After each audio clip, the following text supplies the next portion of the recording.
I think for me, when I think about just like black people, and like our role in democracy, both historically and present day, it's a very complicated topic, you know what I mean?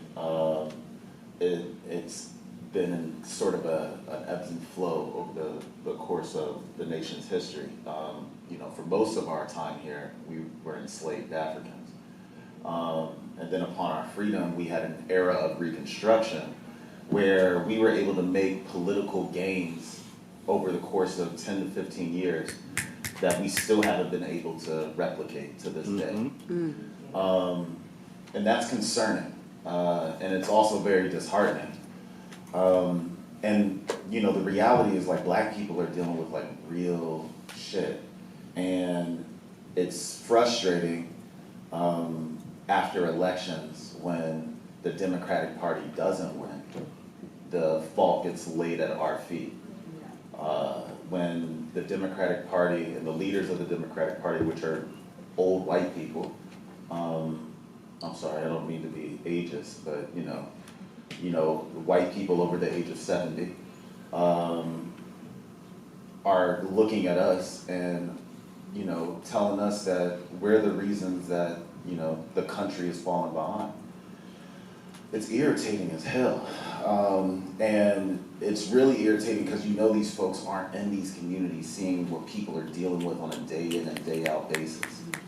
After George Floyd was killed, I felt silly, and Breonna Taylor and the millions of other black people who have been killed. I feel silly telling people to vote. Voting ain't gonna solve everything.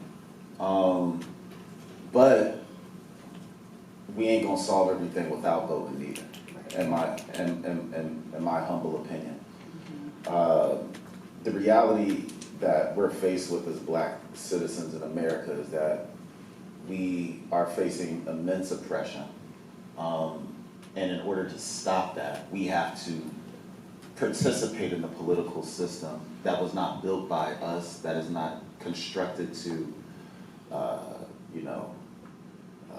recognize our culture or the way that we navigate this world. We have to participate in that political culture almost 10 times as much as the average non-black or white American citizen. So it's, twice as hard, half as far. And it's exhausting. But it's cool because we are nothing if not resilient,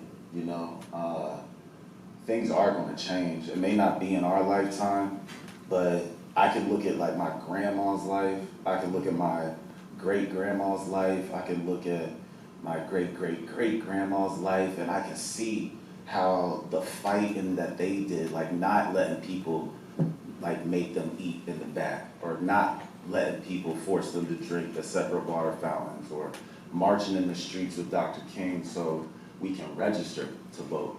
I can see how that led to me sitting up here with y'all today. Because of that, I have optimism. And, I don't have the 25 to 30 year strategic plan for how black people are going to reform our democracy and be liberated and have all the political power we need to do whatever we want to do. But I am 10 toes down, just like all of us on the stage are, and everybody in our organizations are, and everybody in our cities are. So we ain't going nowhere. And things will eventually change. And so, we just fighting at the end of the day. So I'm down for it. Yes, that's beautiful. I love it. Let's give a round of applause for our wonderful panel. And just one last word. I don't think we have time for questions, but we have a break. We're going to have lunch. So please, we will be around. So come ask the questions that you have. And also it's important for us to also realize that this work to be resilient is hard, and it takes community. And this work is also very strategic and very smart and organized. And all of this work needs what? Investment. Okay? We need that. No.